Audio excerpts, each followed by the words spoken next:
Aku lahir dan besar di pinggiran kota.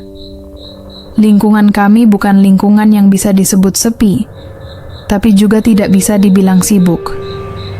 Gang sempit, rumah berdempetan. Anak-anak masih suka main di jalanan sore hari, dan ibu-ibu saling berbagi lauk lewat pagar. Kami hidup saling mengenal. Nama-nama tetangga bisa kusebut satu-satu bahkan saat mataku terpejam. Rumah kami berjejer mengelilingi sebuah jalan melengkung seperti huruf U, dan di ujungnya berdirilah sebuah rumah kosong yang sudah lama tidak berpenghuni. Rumah itu pernah ditempati keluarga Pak Alim, tapi sejak mereka pindah keluar kota 2 tahun lalu, tempat itu hanya jadi tempat singgah kucing liar dan sarang laba-laba. Hingga pada suatu sore bulan Maret, rumah itu kembali dibuka. Ada mobil bak kecil parkir di depan. Seorang pria bertubuh tinggi, berkulit agak gelap dengan mata sayu, menurunkan karung-karung dan peralatan dapur. Namanya, kata Pak RT Bayu, asalnya dari luar kota. Tak banyak yang tahu pasti dari mana. Akan buka warung makan, kata Pak RT waktu ditanya Budia, tetangga sebelah rumahku. Warung makan di ujung jalan kami yang tak ramai ini? Sejujurnya, banyak dari kami merasa aneh. Tapi siapa yang bisa melarang? Rumah itu ia sewa secara resmi. Katanya, dia hanya ingin memulai hidup baru. Katanya, kota besar terlalu keras, dan dia ingin yang lebih sederhana. Beberapa warga datang menyambut di hari pertamanya. Bayu tampak sopan, berbicara pelan, sesekali tersenyum kecil. Tapi entah kenapa, matanya seperti tidak pernah benar-benar memandang orang yang diajak bicara, seperti melihat tembus. Hampa. Sejak malam pertama, rumah itu tak lagi gelap. Lampu dapur menyala hingga larut malam. Sesekali terdengar denting logam, bunyi wajan dipukul sendok, dan aroma tumisan yang menyebar lewat celah genteng. Aneh memang, karena belum terlihat warung atau meja makan. Tapi suara itu ada. Bau itu juga ada. Namun yang paling ganjil adalah suara gesekan kursi. Padahal belum ada pembeli. Aku tidak langsung curiga, tapi malam itu, saat aku membuka jendela kamar karena gerah, aku melihat sesuatu yang membuat bulu kuduku meremang. Bayu sedang duduk di terasnya, sendirian. Di depannya ada meja kayu dan satu kursi kosong. Tapi ia seperti sedang bicara kepada seseorang.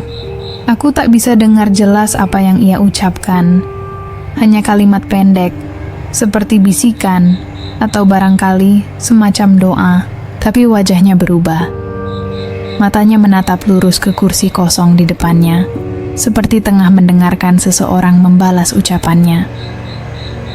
Dan kemudian, ia tertawa. Kecil, pendek, nyaris tak terdengar.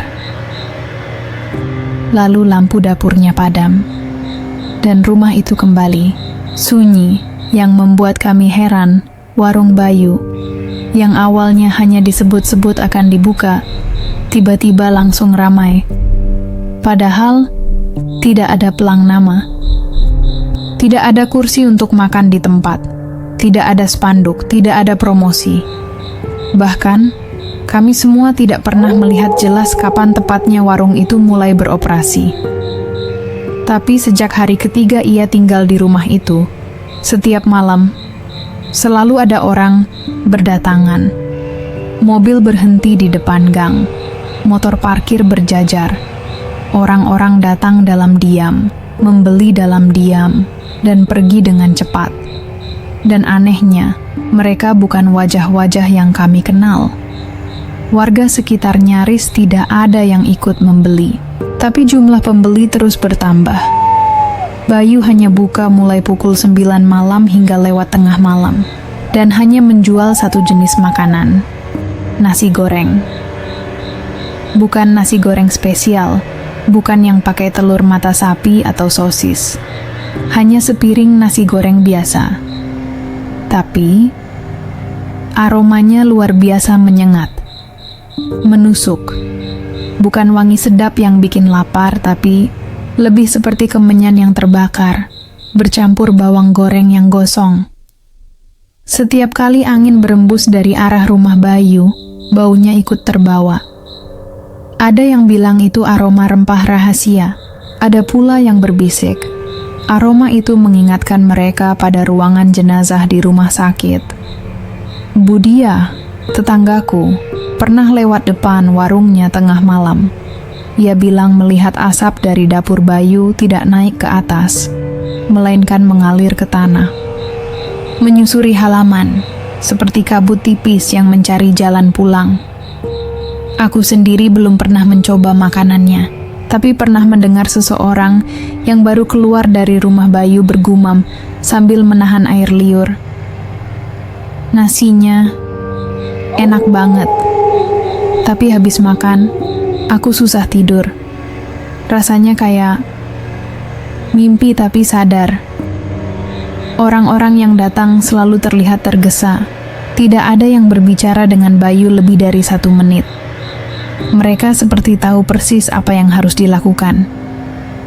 Turun dari motor, pesan, bayar, terima bungkusan, lalu pergi. Dan setiap malam, kursi di teras rumahnya tetap ada 2. Hanya 1 yang terisi, 1-nya kosong. Tapi kadang, terlihat bekas duduk di atasnya. Bayu tetap ramah, tapi tidak pernah berbaur. Tidak pernah ikut pengajian, arisan RT, atau sekadar duduk di pos ronda. Ia seperti hanya ada untuk malam dan untuk nasi gorengnya. Kami mulai mengira-ngira. Mungkin dia memang sakti. Mungkin pakai mantra. Atau mungkin dia tidak sendiri di sana. Aku tinggal 2 rumah dari tempat tinggal Bayu. Dan sejak warungnya mulai beroperasi, ada sesuatu yang berubah dalam keseharianku, atau lebih tepatnya, dalam malam-malamku. Awalnya aku pikir hanya perasaan. Tapi sejak malam keempat, suara itu mulai terdengar. Sekitar pukul 2 dini hari, saat jalanan benar-benar sepi, saat hanya suara kipas angin yang menemani tidur, aku mendengar suara tangisan dari arah dapur rumahku. Bukan suara keras, bukan jeritan, tapi pelan, lirih, dan menyayat. Tangisan seorang perempuan. Aku terbangun tanpa tahu pasti kenapa. Suara itu seperti dibisikkan ke telingaku. Awalnya samar, lalu semakin jelas. Dan anehnya, tidak terdengar datang dari luar rumah, tapi dari dalam, dari arah wastafel dapur. Tangisannya naik turun. Kadang seperti menahan isak, kadang seperti merintih, seperti menanggung rasa sakit yang panjang. Dan yang paling membuat jantungku berhenti sejenak adalah sesekali terdengar suara cekikikan kecil, seperti seseorang yang menangis lalu tertawa, lalu menangis lagi. Seolah kesadarannya sudah tidak utuh. Malam pertama aku tidak berani bangun. Aku hanya menutup kepala dengan bantal. Jantungku berdetak begitu kencang, tapi suara itu terus memanggil, menyelinap lewat celah-celah udara. Malam berikutnya, suara itu datang lagi. Dan kali ini, aku mencoba memberanikan diri. Dengan langkah gemetar, aku turun dari ranjang, menyusuri lorong gelap menuju dapur. Suara tangisan terdengar semakin dekat, seolah berasal dari balik dinding. Aku membuka pintu dapur perlahan. Lampu neon tua di atasku berkedip. Tidak ada siapa-siapa, tapi wastafel basah. Seolah seseorang baru saja mencuci tangan atau wajah penuh air mata. Aku cek pintu belakang. Terkunci. Tidak ada jejak, tidak ada angin, tapi aroma aneh menguar dari sudut dapur. Bukan bau bangkai, bukan bau gas, tapi bau tanah basah yang lama terkubur dan sedikit bau amis. Tangisan itu datang hampir setiap malam, dan selalu di waktu yang sama. Kadang dia terdengar sangat dekat, kadang seperti dari kejauhan, tapi tak pernah absen. Tidak ada yang bisa kuperbuat, karena saat aku coba merekam suaranya, hasilnya hanya sunyi. Aku pernah bertanya diam-diam ke tetangga sebelah, tapi mereka semua mengelak, seperti pura-pura tidak tahu. Kecuali satu malam, Budiah menatapku dengan wajah pucat dan berkata pelan, "Dulu rumah itu pernah kosong lama, tapi kayaknya nggak benar-benar kosong." Aku tidak tahu maksudnya. Tapi setiap kali suara tangisan itu datang, aku merasa ada seseorang berdiri di balik tirai dapurku. Tak pernah kulihat langsung, tapi bayangannya selalu ada. Malam itu keponakanku, Damar, menginap di rumah. Anak laki-laki, kelas 4 SD, cerewet dan ceria seperti anak-anak pada umumnya. Ia tidur di kamar tengah, dekat jendela yang menghadap ke arah belakang rumah. Aku sudah menyiapkan bantal, selimut, susu hangat. Tidak ada firasat apa-apa malam itu. Tapi sekitar jam 11 malam, saat aku hampir terlelap, Damar tiba-tiba mengetuk pintu kamarku, pelan, tapi tergesa. Om. Aku membuka pintu, wajahnya pucat, matanya besar, seperti menahan tangis. "Kamu kenapa?" tanyaku sambil berjongkok. Ia menarik ujung kausku, lalu berbisik. "Aku lihat orang itu, yang jual nasi goreng." Aku diam. Dia gali tanah di belakang rumah, malam-malam, pakai tangan. Terus dia masukin rambut ke kendi tanah liat. Kayak orang ngomong sendiri, ngelantur. Kayak orang kerasukan. Aku menahan napas. "Kamu yakin itu dia?" "Iya, Om." Aku lihat dari jendela. Wajahnya kotor tanah, tapi matanya nyala. Aku hanya bisa memeluk Damar. Tubuhnya menggigil. Keesokan paginya, aku mengecek halaman belakang. Tak ada yang janggal. Tapi tanah di satu sudut memang terlihat lebih gelap, seperti baru digali lalu ditutup kembali. Ada jejak sepatu samar. Dan di antara semak, aku menemukan sehelai rambut panjang menempel di ranting. Hitam, halus, dan masih berbau amis. Aku mencoba menghubungkan cerita Damar dengan suara tangisan yang tiap malam terdengar dari dapur, tapi itu hanya membuat pikiranku berputar. Aku bahkan tak tahu, yang lebih menyeramkan, bahwa Bayu memang melakukan sesuatu yang tak bisa dijelaskan, atau bahwa seorang anak kecil yang tak mungkin mengarang cerita seperti itu, melihatnya dengan mata kepalanya sendiri. Dan sejak malam itu, Damar tak pernah mau tidur di dekat jendela lagi. Setelah suara tangisan dan cerita keponakanku yang mengganggu pikiranku selama berhari-hari, aku mulai merasa ada yang ikut masuk ke dalam rumah ini. Bukan hanya lewat suara, tapi lewat sesuatu yang lebih halus. Awalnya hanya tetesan. Setiap malam, sekitar pukul 2 atau 3, aku mendengar air menetes dari kamar mandi. Ritmenya teratur, seperti bunyi jam tua. Tapi saat aku periksa, keran tertutup rapat. Beberapa hari kemudian, air mulai mengalir sendiri. Bukan hanya dari keran, tapi kadang dari shower yang sudah lama tidak kupakai. Yang membuatku benar-benar resah adalah perubahan warnanya. Air yang biasanya jernih, perlahan berubah menjadi keruh, kadang seperti kecoklatan, kadang seperti air, yang lama tak mengalir. Tapi yang paling membuat bulu kudukku berdiri adalah baunya. Bau amis, seperti darah yang mengering, dicampur lumpur. Aku pikir pipa rumahku rusak. Jadi kupanggil tukang ledeng.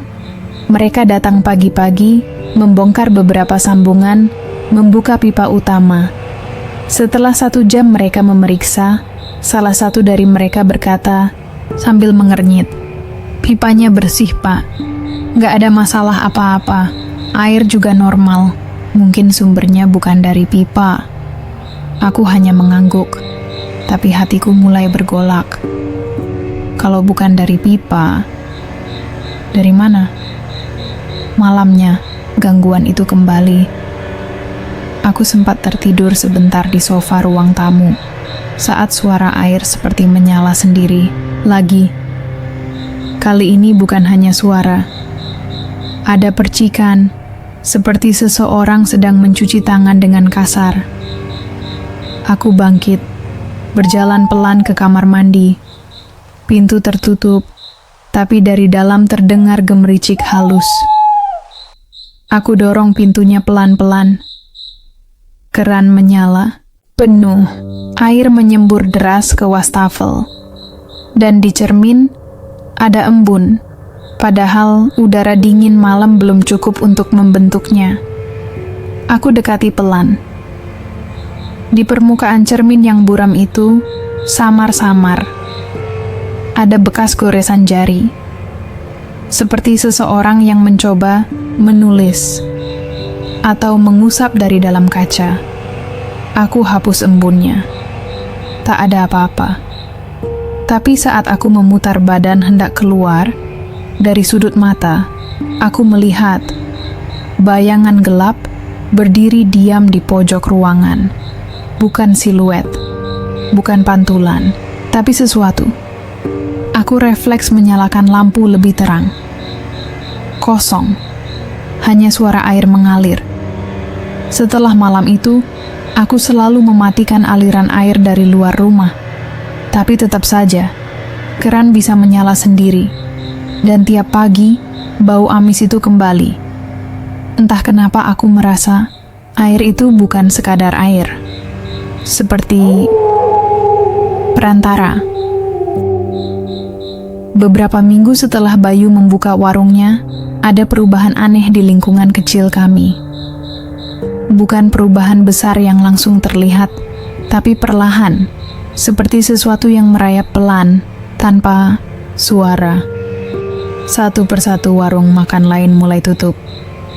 Warung mie ayam di pojok jalan yang dulu selalu ramai waktu siang, sepi. Warung pecel lele di dekat minimarket, pindah entah kemana. Bahkan warung bubur milik Bu Hani yang sudah puluhan tahun buka setiap pagi, menyusul tutup seminggu kemudian. Tidak ada penjelasan jelas. Beberapa pemilik warung hanya bilang pelanggannya tiba-tiba hilang. Sebagian lagi mendadak pindah kontrakan, katanya terlalu banyak gangguan malam yang tidak bisa dijelaskan. Yang membuatku merinding, hanya warung Bayu yang tetap ramai. Selalu. Padahal warungnya kecil. Hanya gerobak sederhana dengan tenda plastik, tipis di depan rumah kontrakannya. Tidak ada kursi nyaman, tidak ada minuman segar. Tapi anehnya, setiap malam selalu ada yang datang. Dari warga sekitar, sampai anak-anak muda yang entah dari mana. Dan mereka semua makan dengan lahap, seperti sedang lapar luar biasa. Satu malam, aku iseng duduk sebentar di depan rumah saat seorang ibu tetangga lewat, masih dengan bungkusan nasi goreng hangat di tangannya. Dia duduk sebentar di kursi kayu, dekat pagar. Aku tanya pelan, "Bu, nasi gorengnya enak?" Dia tidak langsung menjawab, hanya senyum kecil. Lalu dia berkata setengah berbisik, "Enak sih, tapi kayak beda. Rasanya nggak seperti bumbu biasa. Kadang pas lagi makan, suka ngerasa kayak ada rasa besi atau tanah." Aku diam, tak menanggapi. Tapi dia menambahkan, masih dengan suara rendah. Tapi justru itu bikin nagih. Kayak pengen makan lagi besok. Padahal tiap habis makan, badan rasanya gak enak. Tengkuk dingin. Tapi mulut tetap pengen makan lagi. Lalu dia berdiri dan pamit, meninggalkanku dalam diam. Sejak malam itu, aku mulai memperhatikan beberapa warga yang biasa makan di warung Bayu makin hari terlihat pucat. Ada yang tubuhnya kurus, mata cekung. Ada juga yang suka termenung sendiri di teras rumah, menatap kosong ke jalan. Aku mulai berpikir, ini bukan soal rasa, bukan soal bumbu. Ada sesuatu dalam nasi goreng itu yang bukan berasal dari dapur biasa. Sesuatu yang menyusup pelan, bukan cuman ke dalam tubuh, tapi ke dalam kesadaran. Malam-malamku kini tidak lagi seperti dulu. Tidur bukan lagi tempat untuk beristirahat, tapi berubah menjadi lorong mimpi yang kelam dan menyesakkan. Aku mulai sering bermimpi. Mimpi yang sama. Aku terperangkap dalam sebuah ruangan kecil, gelap, hampir tanpa cahaya. Dindingnya lembab, berjamur, dan bau tanah basah begitu pekat. Aku tahu ini bukan ruangan biasa. Seperti kuburan, tapi lebih hidup, lebih menyeramkan.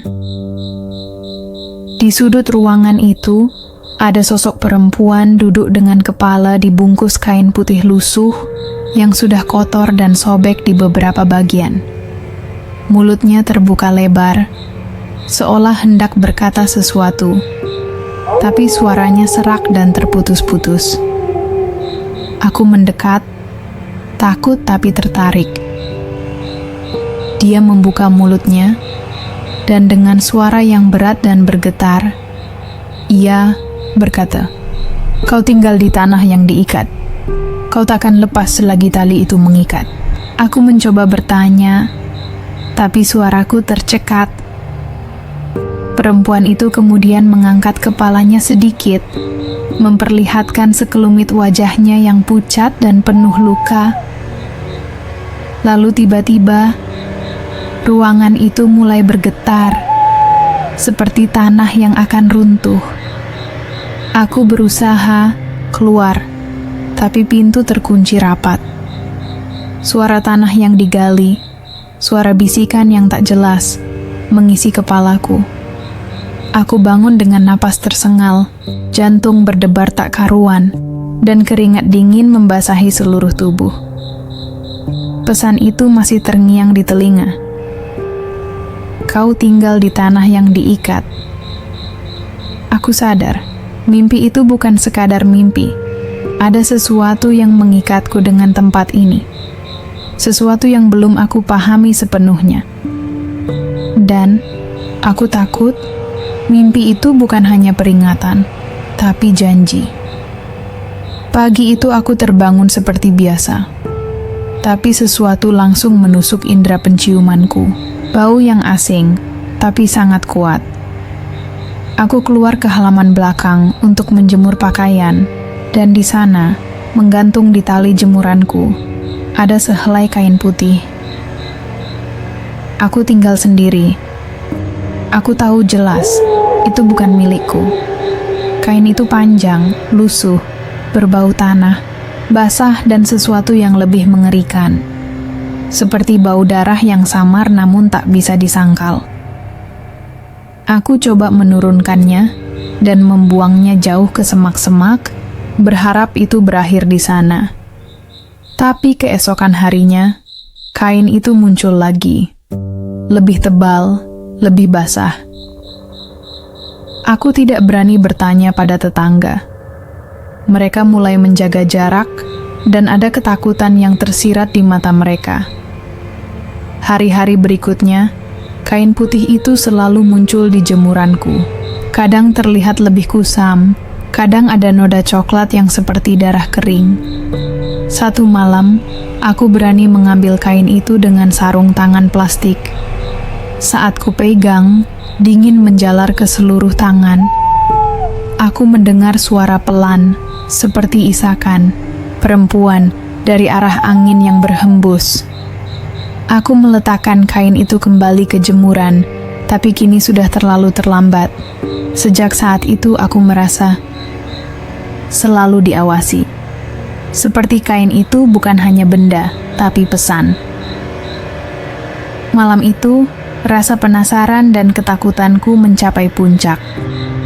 Aku tahu tidak boleh, tapi aku tidak bisa berhenti berpikir tentang kain putih yang terus muncul di jemuranku.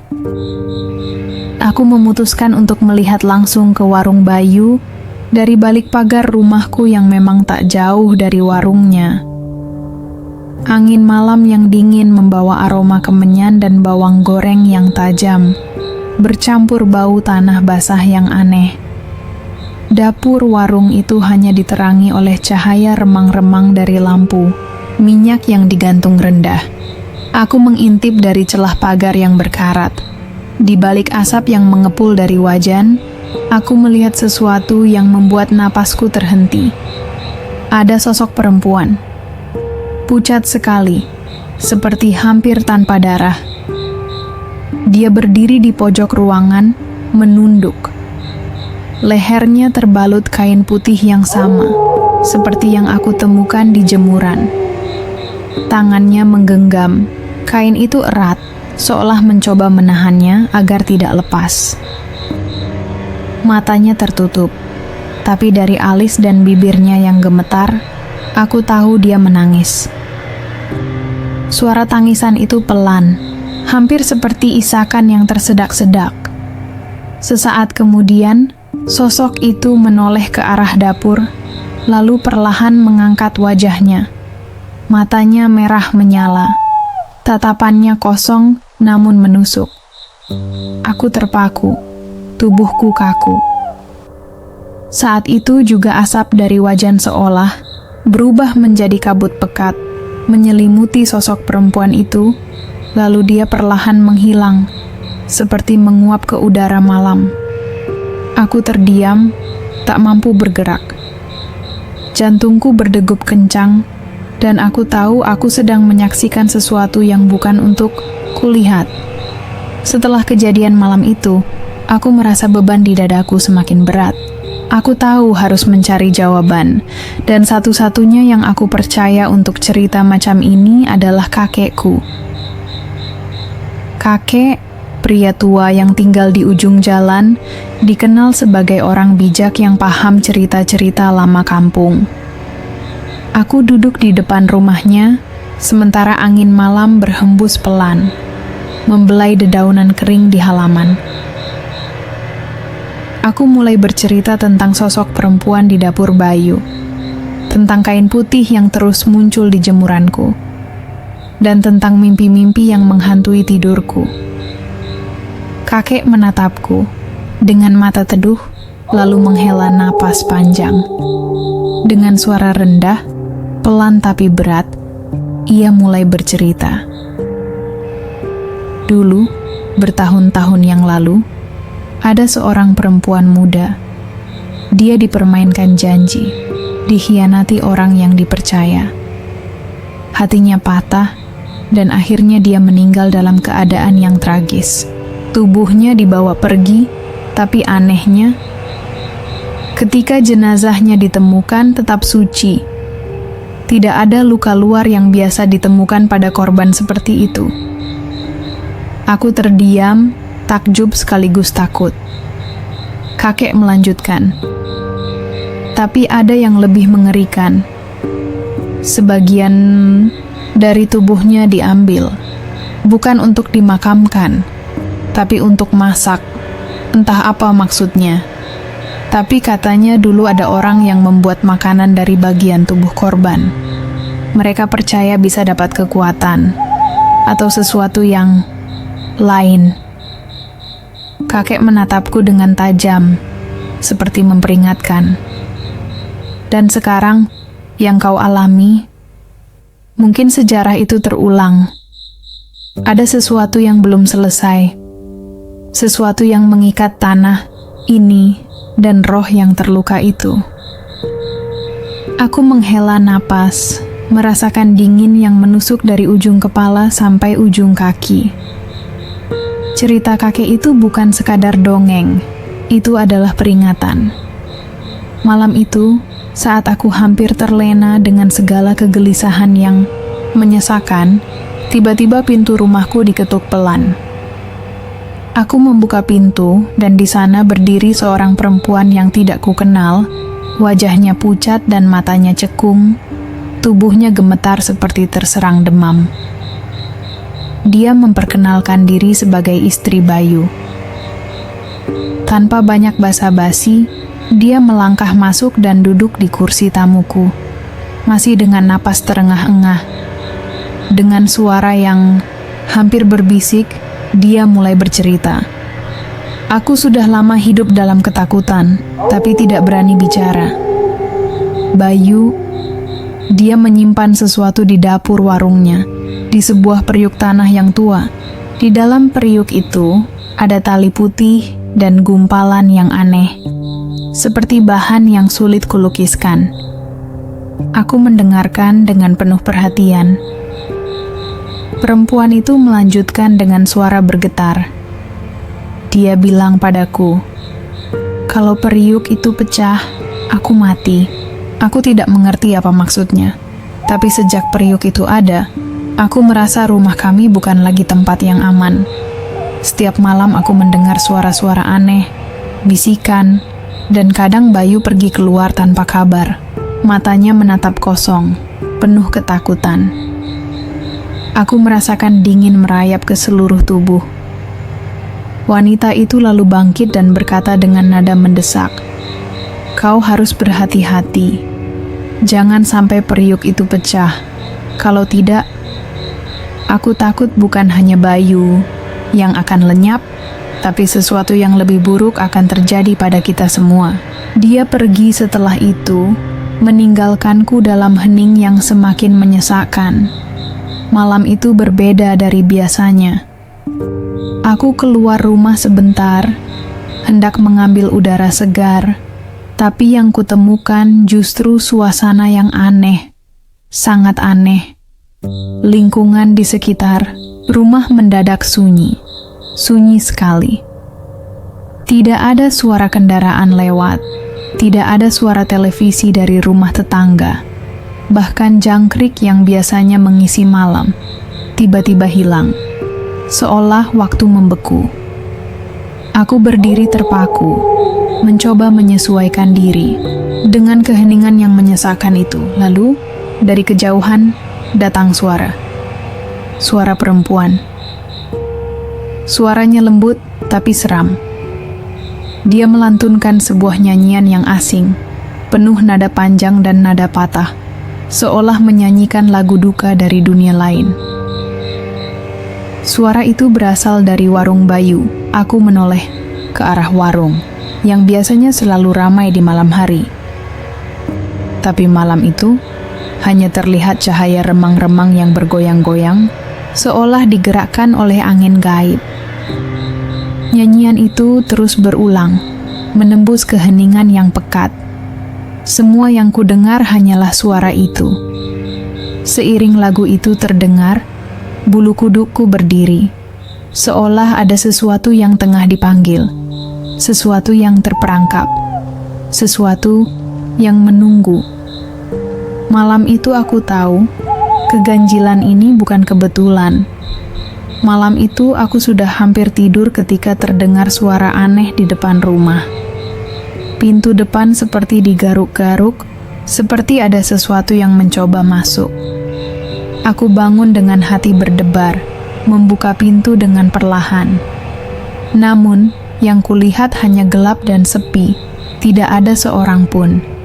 Aku melangkah masuk, tapi tiba-tiba mencium bau yang aneh.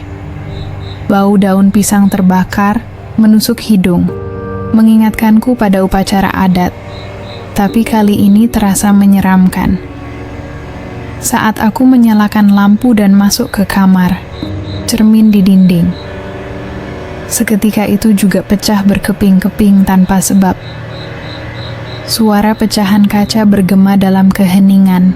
Malam, aku berdiri terpaku, jantungku berdegup kencang. Apa yang sebenarnya sedang terjadi? Malam itu, aku tidak bisa lagi menahan rasa penasaran yang membara. Bayu sudah lama pergi meninggalkan warungnya, entah kemana. Aku nekat masuk ke dalam warung, perlahan melangkah ke dapur yang biasanya penuh dengan aroma kemenyan dan bawang goreng. Di bawah lantai dapur, aku melihat sesuatu yang aneh. Ada lubang dangkal, tertutup tanah yang baru saja digali. Dengan hati-hati, aku mulai menggali kembali. Tanganku bergetar, tapi aku harus tahu. Di dalam lubang itu, ada sebuah kendi tanah liat. Kendinya retak. Dan dari retakan itu mengalir cairan merah kecoklatan yang terlihat seperti darah. Bau amis yang menusuk hidung langsung menyeruak. Aku mundur beberapa langkah, nyaris muntah. Tapi aku tahu, apa yang kulihat bukan hal biasa. Sesuatu yang gelap dan berbahaya tersimpan di bawah dapur warung itu. Aku membawa kendi tanah liat itu ke rumah seorang kenalan kakek. Seorang yang dipercaya paham tentang hal-hal gaib. Rasanya berat di tangan, seperti menyimpan beban yang tak terlihat. Saat aku hendak menyerahkan kendi itu, tiba-tiba kendi itu retak dan pecah dengan suara yang tajam, memecah keheningan malam. Seketika, lampu di seluruh rumah padam. Kegelapan menyelimuti ruangan, dingin yang menusuk sampai ke tulang. Udara berubah berat, seperti kabut yang merayap, menelan setiap sudut. Tiba-tiba, dari balik kegelapan, terdengar suara tangisan panjang yang memilukan. Tangisan yang bukan berasal dari dunia ini. Aku berdiri membeku, merasakan jantungku berdetak keras. Apa yang sudah aku lepaskan ke dunia ini? Pagi itu suasana kampung berubah drastis.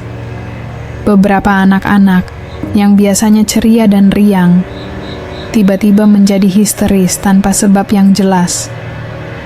Mereka menjerit, berlari ke sana kemari, matanya kosong, dan tampak seperti kehilangan kendali atas dirinya sendiri. Warga yang melihat pun ketakutan, berusaha menenangkan, tapi anak-anak itu terus mengucapkan kalimat yang sama berulang-ulang dengan suara bergetar. Perempuan itu bangun. Dia cari yang ambil potongannya. Dia mau pulang lewat orang itu. Aku berdiri terpaku, merasakan hawa dingin yang menusuk tulang.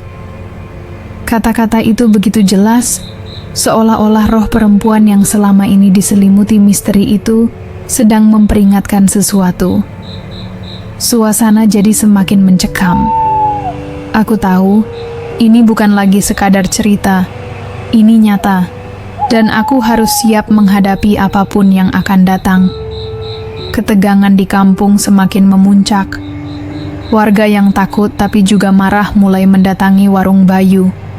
Mereka minta agar Bayu pergi dari lingkungan ini, berharap segala keanehan dan ketakutan segera berakhir. Namun, Bayu hanya tersenyum dingin dan berkata dengan suara berat, "Kalau aku pergi sekarang, bukan cuma aku yang akan dibawa pergi." Kata-katanya menggantung di udara, menimbulkan hawa takut yang makin pekat. Malam itu, langit mendadak gelap dan petir menyambar tiang listrik tepat di depan rumah Bayu. Suara gemuruh menggelegar memecah keheningan. Listrik pun padam, meninggalkan kampung dalam kegelapan total. Malam itu seperti menjadi saksi bisu bahwa yang akan terjadi bukanlah sesuatu yang biasa. Pagi itu, suasana kampung terasa berat dan dingin sejak matahari terbit. Aku berjalan keluar rumah dan terkejut melihat seutas tali putih tergantung di setiap pintu rumah sepanjang jalan. termasuk di pintu rumahku sendiri. Tali itu sederhana, tapi ada sesuatu yang aneh. Bau tanah basah dan aroma lembut, seperti sesuatu yang sudah lama terkubur. Saat aku menggenggam tali itu, tiba-tiba sebuah bisikan lirih menyusup ke telingaku. Suaranya sangat halus, hampir seperti angin, tapi jelas mengucapkan kata-kata yang membuat darahku membeku. Kau yang lihat, kau harus pilih, buka mata atau tutup jalan. Kata-kata itu membuat hatiku bergetar. Apa yang harus kupilih dan jalan mana yang harus kututup? Ketegangan semakin terasa, seolah sebuah pertaruhan besar sedang berlangsung di hadapanku. Meski suasana sudah sangat menakutkan, beberapa warga tetap nekat datang ke warung Bayu. Mereka bilang penasaran, ingin tahu apa yang sebenarnya terjadi. Tapi malam itu, semuanya berubah menjadi mimpi buruk. Satu persatu mereka mulai muntah-muntah hebat. Wajah mereka berubah pucat pasi. Beberapa bahkan terjatuh pingsan di depan warung. Di tengah kepanikan, salah satu dari mereka berhasil berkata dengan suara serak dan ketakutan. Perempuan itu, dia masak nasi pakai darahnya sendiri. Dan sekarang, dia marah. Suasana menjadi semakin mencekam. Ketakutan menyelimuti kampung kecil itu. Aku tahu, ini bukan lagi soal keberanian atau rasa penasaran. Ini soal bertahan hidup. Sekarang, warung Bayu sudah lama kosong. Tak ada satu pun yang berani mendekat, apalagi masuk. Tapi ada hal yang tak pernah hilang. Setiap malam Jumat Kliwon, aroma nasi goreng masih terasa di udara. Bau itu menusuk hidung, mengingatkan pada warung yang dulu ramai, tapi penuh rahasia. Kadang dari dalam bangunan kosong itu, terdengar suara sendok mengaduk di wajan. Dan lebih menyeramkan lagi, suara bisikan perempuan yang lembut dan dingin. Periuknya baru, talinya belum kering. Suara itu mengingatkan kita bahwa misteri ini belum selesai. Bahwa bayangan masa lalu masih mengintai, menunggu saatnya untuk kembali. Dan aku hanya bisa berharap cerita ini tidak akan berulang. Terima kasih sudah mendengarkan kisah ini sampai selesai. Jangan lupa untuk selalu waspada dan hargai kisah-kisah dari lingkungan sekitar kalian. Kalau kalian suka cerita seperti ini, jangan ragu untuk like, komen, dan subscribe agar tidak ketinggalan cerita-cerita menarik berikutnya. Sampai jumpa di kisah berikutnya. Dan ingat, kadang kegelapan datang dari tempat yang paling dekat dengan kita.